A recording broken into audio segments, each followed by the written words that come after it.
How's it going, y'all? Rowdy Riles back with another video.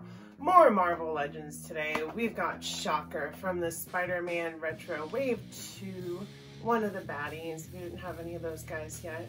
I just need Hammerhead because I already have Hobgoblin, so after I have this guy, we've almost filled out this entire wave.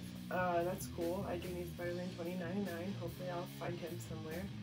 But we're talking about him today. So yeah, with all that being said, let's take a closer look at his box and then we'll get this bad boy open. Taking a look at the box, you can see on the front Marvel Comics Spider-Man, Marvel Shocker, Vibro Shock Gauntlets. We've got the figure and all the accessories in all their glory right there. We'll give it a little spin. Taking a look at the back of the box here. Marvel Shocker. Shocker's vibro units allow him to blast through solid metal or hurl long-range vibrational punches, but they've yet to help him defeat his eternal nemesis, the Amazing Spider-Man. So you can't beat Spider-Man. It's just impossible. Then we gotta look at the rest of the wave. Spider Armor Mark 1, Marvel's Hammerhead, Symbiote Spider-Man, Hobgoblin, and Ben Reilly Spider-Man. 2 of which we already have a video for on this channel. And with all of that being said, let's get this bad boy open.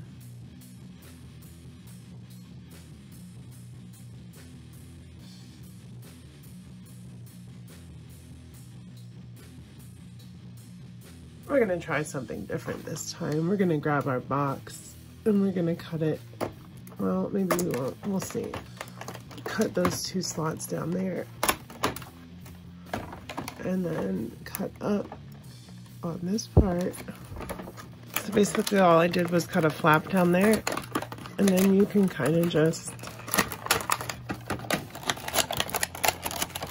hopefully pull the tray out and still have the box. So I figured out a new way to do that. So that's cool, but there's Shocker out of his cardboard, ready to be pulled out of that plastic prison. Where's Spider-Man? I gotta shock him. I'm a Shocker. And here is our Shocker out of the box with his effects on. Looking cool. Don't know why they didn't paint in the lines. I'm not gonna do it. I don't want to spend all that time, but yeah, it'd be nice if they had painted in the lines. I know it's just supposed to be stitching in the suit, but that's how it looks in the comics. But either way, I'm glad to have him. It's good to have another villain on the shelf, obviously. Can never have enough of those guys because there's almost a limitless amount. Going over accessories, the first thing that we have is the swappable forearms. It's not just hands, it's the whole forearm, so there's no articulation on those other than turning because he's got his blast effect in his blasters, which they put on, which is good. So good on you, Hasbro, for doing that. And yeah, these swap out, plug out, and you can swap them out, so yeah. And then we have the blast effects themselves, and it's not anything we haven't seen before. It's that bubbly, swirly, clear plastic effect that Marvel or Hasbro reuses a lot in their Marvel Legends line. But yeah, I guess it fits for Shocker. It'd be cool if it was like jagged, like, you know, Shocker, he's shocking, not bubbly, but it is what it is. At least we got some effects for him. Going over articulation, it is all new sculpt for the most part, but it does have that old ball peg with the hinge and swivel, so that's strange. So not as much range of motion on that, but we've got up, down, forward, backward, all that stuff. We've got butterfly, no butterfly joints actually. It's just a regular old arm, which can go up further than 90 degrees, as you can see. Biceps cut, pinless, double elbow, which doesn't really come in that far because of the arm getting away of the sculpt, and as you can hear, it comes about that far in total when you can push it all the way up. And then you heard that ab crunch earlier. Nice little crunch on there. There's a waist cut there, that's all sculpt. Legs come out about 90 degrees. Upper thigh cut, pinless double knees, can kick his own butt with ease. And then we've got no boot cut, surprisingly. Oh yes, we do. We have a boot cut down here under this upper part of the boot. And then of course we've got the rocker joints down here. And these just spin all the way around. And you can see I swapped one of the hands out.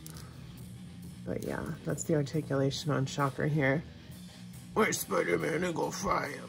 when I think of Shocker from Spider-Man, this is definitely the image that I see in my head. Maybe a little bit more purpley on this, but it's kind of a maroon, but that's okay. It's definitely the suit that I see in my head. It's definitely the design and all that stuff. It's definitely the look I remember from when I was a kid, growing up, watching this show, reading the comics, you know? So it's Shocker to me, so that's great. Gonna have him on my shelf. First up, we have Shocker with the everlasting thorn in his side. Spider-Man, both retro versions, the symbiote and the regular, with the pizza Spidey head, because I like that head sculpt better. So yeah, there he is with his nemesis. Looking good. Here he is with another villain from the retro wave, the Kingpin. Probably just got his butt kicked by Spider-Man based on his appearance. So yeah, this retro wave has really given us lots of villains that we need for a rogues gallery for Spidey, so that's great. Lots of villains in this video, obviously. Which came first, the Electro or the Shocker? We'll never know. Probably, actually, we do know. But yeah, here he is with Electro and Green Goblin, both from the retro wave, like I said. They're giving us lots of villains, so that's great. All looking good together. Bright colors popping out, looking great. Here he is with Doc Ock. I'm sure these two could liven up any party. Great to have more comic book villains. Love them. There's a bunch of them. There's a bunch more we don't have, but it's always great to get more in their like appropriate costumes, because Hasbro likes to make offshoots first before they go back to the original for some reason. For a female character comparison, here he is with another villain, White Rabbit. I do have a video up of her if you want to go check that out. I'll probably link that in the description, or you know, put a little box up in the corner so you guys can check that out if you want to. And here he is with probably an even greater foe than Spider-Man, Bob 2.0. Showing Bob some love. Show Bob some love in the comments, actually, if you want to. He's a pretty cool guy. He's a superhero. He fights villains just like Spider-Man. Shocker would probably be scared to fight. With all of that being said, y'all, I will say the Shocker is totally worth it, because he is totally worth it to me. As you can see, he looks great here next to all his other supervillain buddies, ready to take out Spider-Man. Yeah, I'm glad to have him in my collection, and if you are glad to have watched this video, go ahead and hit that like button. Comment down below what you want to see from the Retro Spider-Man wave in the future from Marvel Legends. And of course, subscribe if you're not subscribed, because how else will you see awesome content like this video? I will see you guys next time, and I love ya. Bye-bye.